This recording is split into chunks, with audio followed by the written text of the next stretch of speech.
English premier league ഫുട്ബോളിൽ കഴിഞ്ഞ March മാസത്തിലെ ഏറ്റവും ബെസ്റ്റ് പ്ലെയർ ആയിട്ട് അവർ ചൂസ് ചെയ്തിട്ടുണ്ട്. അത് ബ്രൂണോ ഫെർണാണ്ടസ് ആണ് മാർച്ച് മാസത്തിലെ ബെസ്റ്റ് പ്ലെയർ ആയിട്ടുള്ളത്. അപ്പോൾ ഇത് ശരിക്കും പറഞ്ഞാൽ ഒരു ഹിസ്റ്റോറിക്കൽ മൊമെന്റ് ആണ് എന്ന് നമുക്ക് ഈസി ആയിട്ട് പറയാൻ പറ്റും. കാരണം ഒരു താരം ഏറ്റവും കൂടുതൽ ഈ പ്ലെയർ ഓഫ് ദി മന്ത് സ്വന്തമാക്കിയിട്ടുള്ളത് 7 തവണയാണ്. അത് ആരൊക്കെ നോക്കിയാൽ സർജിയോ അഗ്യൂറോ, മുഹമ്മദ് സല, ഹാരി കെയ്ൻ, ഈ 3 താരങ്ങളാണ്. ഇതിൽ മുഹമ്മദ് സല ഈ സീസണോടുകൂടി ലിവർപൂൾ വിടും. പിന്നെ അഗ്യൂറും കെയ്നും ആൾറെഡി അവര് പോയിട്ടുണ്ട്.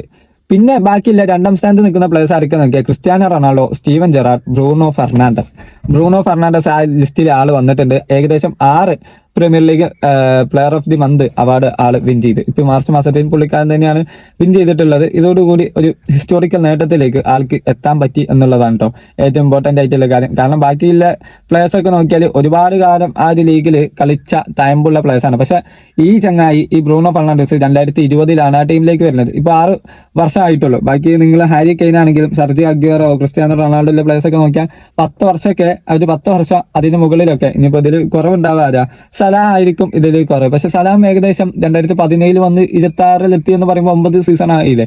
അപ്പോൾ അത്തരത്തിൽ ഏറ്റവും കുറഞ്ഞ സീസണിൽ പുള്ളിക്കാരൻ ഈ ഒരു നേട്ടത്തിലേക്ക് എത്തി എന്ന് പറയുന്നത് ഒരു ക്രൂഷ്യൽ ആയിട്ടുള്ള എലമെന്റ് തന്നെയാണ്. ഏതായാലും ഈ ഒരു സീസണിൽ മാഞ്ചസ്റ്റർ യുണൈറ്റഡിന്റെ ഓവറോൾ പെർഫോമൻസ് നോക്കിക്കഴിഞ്ഞാൽ അതിൽ ഏറ്റവും വലിയ ഇമ്പാക്ട് ഉണ്ടാക്കിയ വ്യക്തി എന്ന് പറയുന്നതും ഈ ഒരു ചങ്ങായി തന്നെയാണ്. ഇനി ഈ ഒരു ഇതിനോടൊപ്പം എടുത്തു പറയേണ്ട ബാക്കി കുറച്ച് ഈ പ്രീമിയർ ലീഗിന്റെ പ്ലെയർ ഓഫ് ദി മന്ത് അല്ല, ബാക്കി മന്ത് അവാർഡുകൾ നോക്കിക്കഴിഞ്ഞാൽ ബെസ്റ്റ് മാനേജർ ആയിട്ട് അവർ ചൂസ് ചെയ്തിട്ടുള്ളത് നമ്മുടെ ആഴ്സണലിന്റെ അർട്ടറ്റയാണ്. പിന്നെ അതുപോലെ തന്നെ ബെസ്റ്റ് സേവ് ആയിട്ട് അവർ ചൂസ് ചെയ്തിട്ടുള്ളത് നമ്മുടെ ന്യൂ കാസലിന്റെ റാംസിഡെയിലിന്റെ ഒരു സേവ് ആണ്.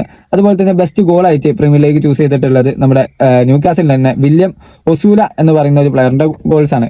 ഏതായാലും പ്രീമിയർ ലീഗിലെ ഇപ്രാവശ്യത്തെ പ്ലെയർ ഓഫ് ദി മന്ത് അവാർഡുകളൊക്കെ പ്രഖ്യാപിച്ചിട്ടുണ്ട്. ഒരു ബ്രൂണോ ഫെർണാണ്ടസിന് കിട്ടിയതിൽ എനിക്ക് വലിയ അത്ഭുതം ഒന്നും തോന്നുന്നില്ല. ഏതായാലും ഇതിനെ പറ്റിയുള്ള നിങ്ങളുടെ അഭിപ്രായം കമന്റ് ബോക്സിൽ അറിയിക്കുക. അതുപോലെ തന്നെ കോണ്ടന്റ്സ് കാര്യങ്ങളൊക്കെ ഉപകാരപ്പെടുന്നുണ്ടെങ്കിൽ ലൈക്ക് ചെയ്യുക, ചാനൽ ഒന്ന് സബ്സ്ക്രൈബ് ചെയ്യുക.